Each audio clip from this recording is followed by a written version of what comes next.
Bien sûr, vous tous les frères et sœurs, vous allez bien. Donc aujourd'hui, ça va être un sujet sur l'extrémisme, le laxisme et ce qui est entre les deux, c'est-à-dire le juste milieu, ce à quoi le Seigneur nous appelle. Donc on va voir pas mal de trucs. Donc on va commencer par le juste milieu. Ensuite, on va regarder l'extrémisme et le laxisme. Donc on pourrait dire l'extrémisme, le rigorisme, etc. On va voir pas mal d'exemples et on va même regarder un petit hadith qui va un petit peu pimenter tout ça, puisqu'il y a pas mal d'exemples. Donc, bien entendu, que le Seigneur, il nous appelle à faire des choses. Et il y a des gens qui en gros, pensent que c'est un petit peu Las Vegas, on fait rien, etc. Et dans l'autre sens, il y a des gens qui pensent que c'est à l'extrême, etc. Un petit peu comme justement dans les hadiths, la sunna, etc. D'accord? Donc, Bismillah, Surah 2, verset 143. Et aussi, nous avons fait de vous une communauté de justes pour que vous soyez témoins aux gens comme le messager sera témoin à vous. Une communauté de justes. On va voir l'exemple. Surah 17, verset 110, qui va être très intéressant. Et du coup, ça va me permettre de parler de la prière de la salat. Dit invoquez Allah ou invoquez le tout miséricordieux. Quel que soit le nom par lequel vous l'appelez, il a les plus beaux noms. Et dans ta salat, ne récite pas à voix haute et ne l'y abaisse pas trop, mais cherche le juste milieu entre les deux. D'accord? Le juste milieu entre les deux. Donc il y a un très grand enseignement là-dedans. Ni à voix haute, ni la baisser trop, d'accord? Cherchez la voie médiane, le juste milieu. C'est exactement ce à quoi le Seigneur nous appelle, d'accord? Donc on va voir pas mal de trucs. On va commencer justement par la prière qui est un super exemple. Donc, bien entendu, dans le Coran, Allah répète sans cesse à quitter la salat, etc. D'accord? Bien entendu. Maintenant, on va dire que le dogme sunnite en a fait une obligation, ce qui fait que les gens, des fois, ils y vont à reculons. Ils ont peur que s'ils ratent une prière sur les 5 qu'ils ont dit qu'ils étaient obligatoires, déjà, il faudrait s'accorder sur le chiffre, etc. Les gens, ils y vont à reculons, ils se disent, ouais, mais si j'en rate une, etc., etc., d'accord? Donc, du coup, ça a posé pas mal de problèmes. Les gens, ils se sentent hypocrites, etc., d'accord? Donc, ça impose une énorme contrainte. Bien entendu, c'est pas mon avis. J'ai fait plein de vidéos sur la prière dans la salat, dans la playlist salat, d'accord? Donc, je pense que tout ça, en vérité, c'est clair. Luc 18, donc dans l'évangile, Jésus leur adressa une parabole pour montrer qu'il faut toujours prier et ne point se relâcher. D'accord? Donc bien entendu que c'est important de prier. Et normalement, en vérité, c'est un besoin, c'est vital. Tu vas de toi-même, d'accord? Donc le Seigneur, bien entendu, il nous dit les choses. Mais normalement, tu as envie d'aller prier, d'accord? Si tu vas à reculons, etc., je pense qu'il faut quand même te poser un petit peu des questions sans jeter la pierre, d'accord? C'est un besoin normalement, d'accord? Maintenant, eux, ils en ont fait une obligation, ce qui fait que les gens, des fois, ils font la prière TGV, en 30 secondes, c'est bouclé. Encore une fois, c'est pas pour être méchant, etc., d'accord? Donc, ça pose un énorme problème. Et au final, des prières mécaniques faites, encore une fois, principalement avec ce que les hommes ont dit, c'est-à-dire Bukhari, Muslim, etc., même s'il y a certaines choses tirées du Coran, j'ai envie de dire encore heureux. Donc du coup, ça crée des énormes problèmes, cette espèce de rigorisme, d'extrémisme, et dans l'autre sens aussi le laxisme. Ouais, bon, en gros, comme Allah dit, voilà, quand le malheur touche l'homme, il s'adonne à une longue prière, d'accord? Donc en gros, prier tout le temps, parce que voilà, si je rate une prière, comme Bukhari a dit, etc., comme on va le voir, ou alors je prie jamais, mais quand j'ai vraiment besoin d'aide, là je lève les mains au ciel.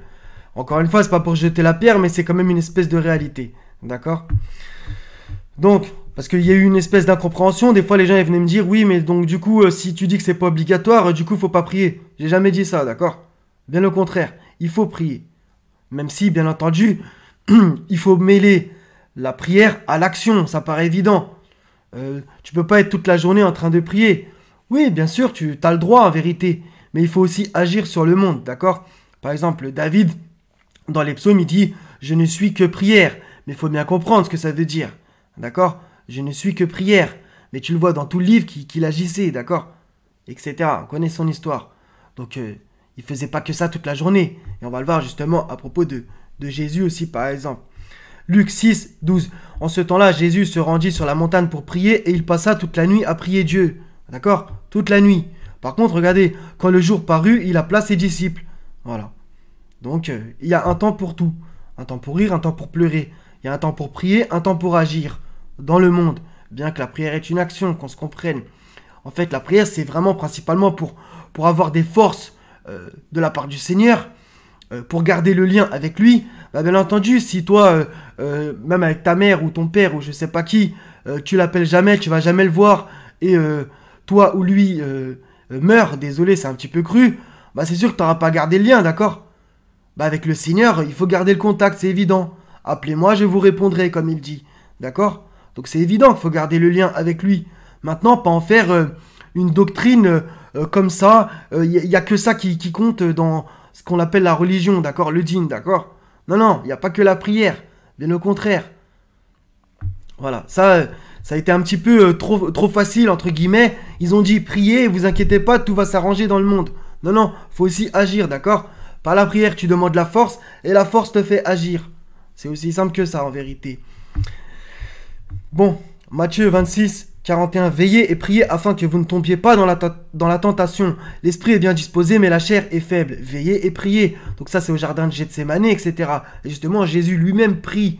Il se jeta sur sa face et pria ainsi. Donc ça aussi, les chrétiens, il se jeta sur sa face. D'accord? Bref. Donc, tout ça pour vous dire que la prière, bien entendu, qu'elle est importante. Il ne faut pas mal comprendre ce que je dis personnellement. Même si moi, je ne suis pas important qu'on se comprenne, d'accord? Il faut bien comprendre que Allah, il nous incite à la prière. Maintenant, si tu veux rien faire sur terre, si tu veux t'amuser, prendre tout en amusement, etc., bah Allah, il se suffit à lui-même. Hein, il a besoin de rien ni de personne. D'accord? Ce n'est pas à nous de le nourrir, c'est lui qui nous nourrit. Donc, les choses sont quand même claires.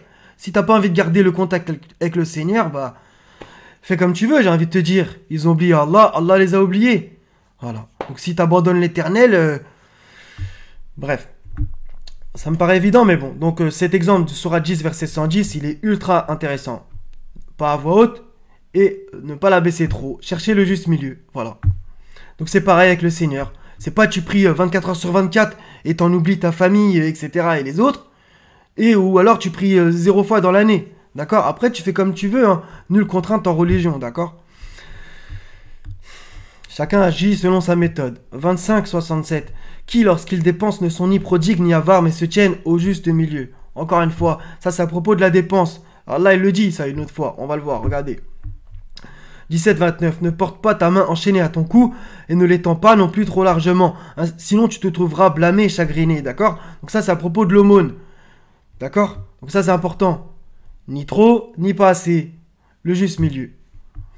Donc bien entendu, j'ai oublié de le dire, mais je pense que peut-être vous qui me regardez, et moi aussi, on est passé dans plusieurs cases, c'est-à-dire une forme de rigorisme, une forme de laxisme, et Inch'Allah, on essaye d'aller vers le juste milieu. Parce que l'être humain, il aime les extrêmes. Toujours, d'accord? C'est soit je fais tout, soit je fais rien. D'accord? Et ça, c'est pas bon, on va pas se mentir. Sourate 4, verset 171, un petit segment. Ô gens du livre, n'exagérez pas dans votre religion et ne dites d'Allah que la vérité, etc. Donc particulièrement, c'est pour les chrétiens dans ce verset. Maintenant, ô gens du livre, n'exagérez pas dans votre dîn, d'accord? N'exagérez pas. Et on va voir à propos de l'excès, etc.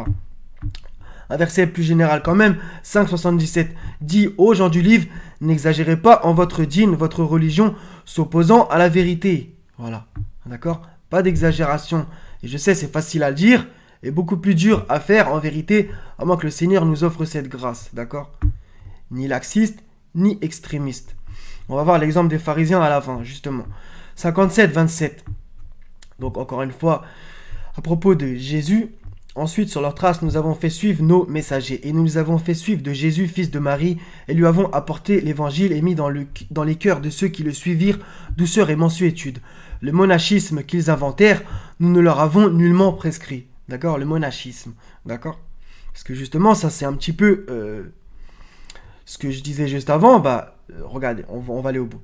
Seulement rechercher l'agrément d'Allah. D'accord? Mais ne l'observèrent pas comme il se devait. Nous avons donné leur récompense à ceux d'entre eux qui crurent quand même. Mais beaucoup d'entre eux furent des pervers. Voilà. Le monachisme qu'ils inventèrent, nous ne leur avons nullement prescrit. Et le monachisme, voilà, ça peut causer un certain problème du fait que dans un certain sens, comment ça s'appelle, ne détourne pas ta face des hommes, comme c'est écrit dans le Coran. Donc, il faut pas se détourner des humains et en même temps pas être à 100% dans le monde, kiffer la dunya à fond, etc. D'accord? Encore une fois, le juste milieu, je sais que c'est vraiment pas facile. Donc, monachisme, c'est en plus, on regarde l'étymologie, ça pourrait vouloir dire solitaire, etc. D'accord? Donc, tout ça, c'est quand même assez intéressant. Donc, le monachisme, il est important pour comprendre justement cette forme de juste milieu à essayer de chercher et ne pas commettre d'excès dans un sens ni dans l'autre par la grâce du Seigneur. Sourate 7, verset 31, un verset ultra intéressant qui en plus a un lien avec la salat. Ô enfants d'Adam, dans chaque lieu de salat, portez votre parure et mangez et buvez. Là, à vous de vous poser la question si c'est vraiment la nourriture et la boisson matérielle ou c'est spirituel. Et ne commettez pas d'excès car il n'aime pas ceux qui commettent des excès. Quand même, il n'aime pas ceux qui commettent des excès. Et Allah n'aime pas les transgresseurs, les semeurs de désordre, etc. Donc ne commettez pas d'excès. C'est clair, net et évident. Ça va être répété plein de fois. Sourate 11, verset 112, demeure sur le droit chemin comme il t'est commandé, ainsi que ceux qui sont revenus, entre parenthèses, Allah avec toi, et ne commettez pas d'excès, car vraiment il observe ce que vous faites. Voilà. Donc c'est évident que Dieu nous le répète sans cesse. Donc ni d'excès dans un des deux sens, donc, ni être laxiste, comme on va le voir, prendre la religion, le djinn en raillerie et jeu, comme on va le voir, et amusement, ni être trop à fond, et du coup rendre par exemple licite ce qu'Allah a rendu illicite, et l'inverse. On va le voir justement, j'ai pris cet exemple. Donc, j'ai complètement oublié de vous citer le hadith, donc justement, il était rapporté dans le Sahih d'Al-Bukhari qu'il a été dit: ô messager d'Allah, un tel a dormi jusqu'à ce que vienne le matin. Donc le prophète soi-disant a dit et n'a jamais dit: Shaitan a uriné dans ses oreilles. Voilà. Qu'est-ce que vous voulez faire? D'accord. Donc j'ai envie de vous demander si le Shaitan, en fait, il est omnipotent, en fait. Vu le milliard de gens qui dorment le matin quand il arrive le lever du soleil ou juste avant, Shaitan, il a pissé dans beaucoup d'oreilles, hein. Désolé d'être cru, mais c'est un petit peu ça, hein. Donc voilà, ça c'est ce qu'ils ont souvent fait dans les hadiths, c'est rendre le Shaitan omnipotent. Ouais. Donc j'ai zappé de sortir ce hadith à propos de la prière. Bismillah, Surah 39, verset 53. Ô mes serviteurs qui avez commis des excès à votre propre détriment, ne désespérez pas de la miséricorde d'Allah. Allah, il laisse toujours une porte ouverte au repentir, car Allah pardonne tous les péchés. Oui, c'est lui le pardonneur, le très miséricordieux. Maintenant, je vais quand même mettre une petite précision, car Allah pardonne tous les péchés. Donc c'est lui qui le dit, bien entendu. Maintenant, il y a d'autres versets qui précisent cette chose. C'est ce style de verset qu'il ne faut vraiment pas prendre isolément, sinon on peut faire une erreur de compréhension et de théologique, quoi. Alors que Allah, il dit dans d'autres versets, dans deux: certes, Allah pardonne tous les péchés, mais il ne pardonne pas qu'on lui associe. D'accord? Donc, quand même, il faut bien se rappeler tout ça. Maintenant, Allah pardonne tous les péchés, c'est lui qui le dit. Il est accueillant au repentir. Et voilà. Revenez repentant à votre Seigneur. Voilà. Donc, si tu as été excessif dans un des deux sens dans ta vie, je parle pour moi aussi, hein, mais c'est juste que je m'adresse à vous, essayons de revenir repentant au mieux par la grâce du Seigneur. Sourate 7, verset 86. Et ne vous placez pas sur tout chemin menaçant, empêchant du sentier d'Allah celui qui croit en lui et cherchant à rendre ce sentier tortueux. Rappelez-vous quand vous étiez peu nombreux et qu'il vous a multiplié en grand nombre, et regardez ce qui est advenu aux fauteurs de désordre. On a encore cette notion de fauteur de désordre. Voilà. Donc rendre le sentier du Seigneur tortueux, c'est exactement ce qui a été fait par le biais des hadiths. Voilà, si tu vas aux toilettes, rentre par tel pied, etc., etc. Mais pas d'image, sinon les anges y rentrent pas. Alors que tu as des anges, on a tous des anges qui notent nos actions. Donc c'est du grand n'importe quoi, comme d'habitude. Donc énormément d'excès dans les hadiths, mais des excès dans les deux sens. Donc on a vu par exemple, à propos de celui qui, au messager d'Allah, un tel a dormi jusqu'à ce que vienne le matin. Donc en gros, ça se voit qu'il a raté la salat al-fajr. Voilà, donc Shaitan a uriné dans ses oreilles. Mais dans un autre, je vous le trouve. Donc toujours à propos de Fajr, mais là aussi il parle de Asr. Bon, on va pas épiloguer là-dessus, sinon la vidéo elle va faire 100 ans. Hadith 1005 dans Muslim. D'après Abu Musa al-Ash'ari, soi-disant l'envoyé de Dieu, a dit: celui qui fit les deux prières de Fajr et de Asr entrera au paradis. Donc voilà, ça c'est comme d'habitude. C'est toujours des contradictions incroyables. Donc tu rates, Shaitan, il a uriné dans tes oreilles, tu entres au paradis. C'est toujours pareil. C'est incroyable. C'est toujours pareil. Donc c'est toujours la vente du paradis comme d'habitude. Donc tu dis Alhamdoulilah, je sais pas combien de fois, tu as ta place au paradis. Tu fais pas ceci, tu fais pas cela, etc. etc. Ton vêtement, il traîne par terre. Tout ce qui traîne par terre va dans l'enfer, etc. Bref, c'est plus ou moins dans ce sens le hadith. Donc c'est toujours pareil. Tu fais mal quelque chose, enfer. Tu fais bien quelque chose, mais il n'y a jamais écrit dans le Coran que tu as ta place au paradis en faisant seulement ça. Paradis. Voilà, c'est littéralement ouf, hein, franchement. J'en suis déjà à 16 minutes. Donc, on va continuer. Donc, à propos du sentier tortueux. Donc, maintenant, on continue. Sourate 6, verset 70. Laisse ceux qui prennent leur religion, leur dîne pour jeu et amusement et qui sont séduits par la vie sur terre. D'accord? Donc, ça, c'est côté laxisme. On a fait le rigorisme, l'extrémisme, etc. Une certaine dureté, on va pas se mentir. Alors que Dieu veut pour nous la facilité. Maintenant, il y a facilité et il y a laxisme, je m'en foutisme, etc. Ce qui là est dénoncé dans ce verset. Voilà. Ils prennent leur dîne pour jeu et amusement et qui sont séduits par la vie sur terre. Voilà. Donc, et là, c'est ce que je vois pas mal de fois dans la communauté, on va dire musulmane, sunnite. Voilà. Donc c'est soit le laxisme, même le malade, limite, il jeûne. C'est incroyable. Et par contre, toute l'année, on oublie le Seigneur. Et voilà, ça prend la religion pour jeu et amusement. Encore une fois, je jette pas la pierre, mais je suis obligé de dire les choses aussi, d'accord? Voilà. Sur 74, versets 42 à 47. Donc ça, c'est à propos, justement, il y a d'autres versets. Les suivirent des générations qui délaissèrent la prière, d'accord? C'est pas bien de délaisser la prière, d'accord? Qu'on se comprenne. Faut bien comprendre mon message, s'il vous plaît, les frères et sœurs, Inch'Allah. Un qui va dans le même sens, qu'est-ce qui vous a acheminé à Sakar? Ils diront: nous n'étions pas de ceux qui faisaient la salade. Et nous ne nourrissions pas le pauvre, de choses qui sont importantes. Et nous nous associons à ceux qui tenaient des conversations futiles. Et justement, dans d'autres versets, on voit que au paradis, ils n'entendront ni futilité, ni blasphème. Ce qui, hélas, sur terre, est très souvent le cas. Et nous traitions de mensonges le jour de la rétribution. Bon, là, carrément, jusqu'à ce que nous vînt la vérité évidente. Voilà. Donc, sourate 22, verset 11, un peu dans le même sens que le laxisme. Il en est parmi les gens qui adorent Allah marginalement. C'est le verset que j'ai cité un petit peu dans le même sens tout à l'heure. Quand le malheur touche l'homme, il s'adonne à une longue prière. D'accord? Ou même les versets, les paraboles sur quand ils montent en bateau, etc. Ils invoquent Allah seul, etc. Et quand Allah les ramène sur la terre ferme, voilà qu'il lui donne des associés. C'est un peu le même style. Il en est parmi les gens qui adorent Allah marginalement. S'il leur arrive un bien, ils s'en tranquillisent. Et s'il leur arrive une épreuve, ils détournent leur visage, perdant ainsi de l'ici-bas et de l'au-delà. Telle est la perte évidente. Donc c'est un verset qui est vachement puissant, d'accord? Ils détournent leur visage. C'est intéressant aussi, d'accord? Il ne faut pas justement détourner sa face des hommes pour essayer au mieux qu'on s'entraide, etc., qu'on s'apporte des choses et que le Seigneur, quand il nous fasse des dons, nous ne gardions pas par avarice, etc. Maintenant, il ne faut pas détourner son visage du Seigneur. Ça, c'est la base, d'accord? Voilà. On continue. 25-53 qui va être un petit peu imagé. Et c'est lui qui donne libre cours aux deux mers, d'accord? Les deux mers. L'une douce, rafraîchissante, l'autre salée, amère. Donc là, qu'est-ce qu'on peut y voir par là? Donc, l'une douce, rafraîchissante, ça pourrait être le laxisme. Oh, c'est facile, je fais rien et Dieu est le pardonneur, j'irai au paradis. Des fois, c'est un petit peu la mentalité que certains ont, encore une fois, sans jeter la pierre. L'autre salé, amer. Qu'est-ce que ça pourrait être? Là, ça pourrait être l'extrémisme et le rigorisme. C'est salé, c'est amer. Dès que tu fais un truc, il ne faut pas que tu oublies, etc. La sunna MK Ultra, comme je l'ai déjà dénoncé dans plein de vidéos, d'accord? C'est un petit peu ça.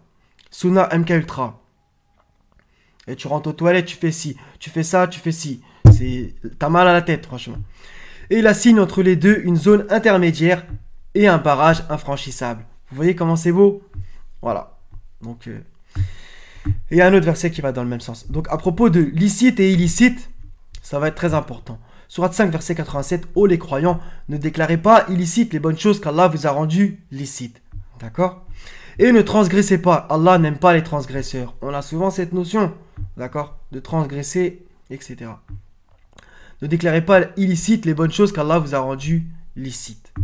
Et hélas, c'est ce que justement, des fois, a été fait par le biais de la sunna. 1616. Et ne dites pas conformément aux mensonges proférés par vos langues, ceci est licite et cela est illicite. Pour forger le mensonge contre Allah. Certes, ceux qui forgent le mensonge contre Allah ne réussiront pas. Donc vous voyez comment c'est très grave. Hein. Dire ça c'est illicite, alors qu'en vérité ça l'est pas, et ça c'est licite, alors qu'en fait c'est illicite. D'accord? Donc c'est très très dangereux et très très grave, que le Seigneur nous préserve.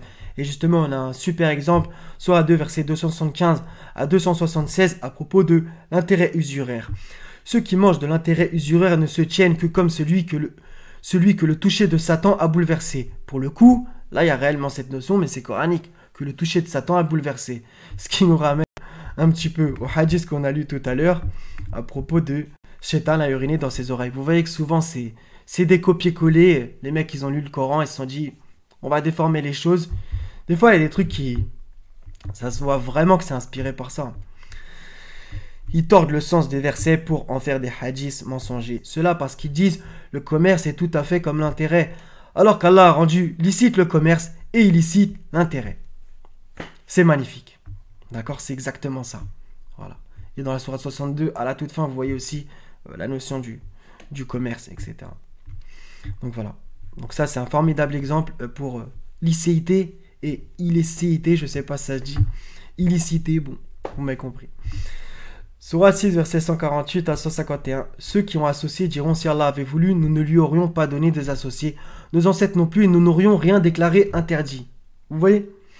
Justement, et on voit, donc je vous invite à lire tout le passage, on va essayer de ne pas rallonger trop la vidéo.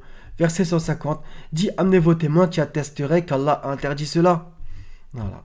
Donc il y a justement plein de notions qu'ils ont interdites dans la sunna, etc. Qui en vérité, quand tu regardes à la lumière du Coran, bah c'est pas interdit. Et des fois, ce qu'ils ont autorisé, bah c'est interdit, dans un sens, d'accord? Et justement, à propos de... Vous avez un hadith, voilà, que t'as pas le droit de prier dès que le soleil s'est levé. Donc tout le monde connaît, là, on va dire, Doha, donc la prière de la matinée, que eux, ils ont interdit dès qu'il y a le disque solaire qu'on commence à voir. Donc t'as plus le droit de prier entre que le soleil commence à se lever et jusqu'au midi. C'est totalement ouf, d'accord? Voilà, encore, et justement, c'est encore en rapport avec le diable, avec ses cornes. Voilà, Allah al-Musta'an. On termine juste par deux petits exemples évangéliques. Donc, Matthieu 15, 1 à 9. Un passage extraordinaire, justement, où il leur dit des trucs. Pourquoi tes disciples transgressent-ils la tradition des anciens? Donc ça, c'est les pharisiens et les scribes qui lui dirent ça. Car ils ne se lavent pas les mains quand ils prennent leur repas. Voilà. Il leur répondit, et vous, pourquoi transgressez-vous le commandement de Dieu au profit de votre tradition? Voilà.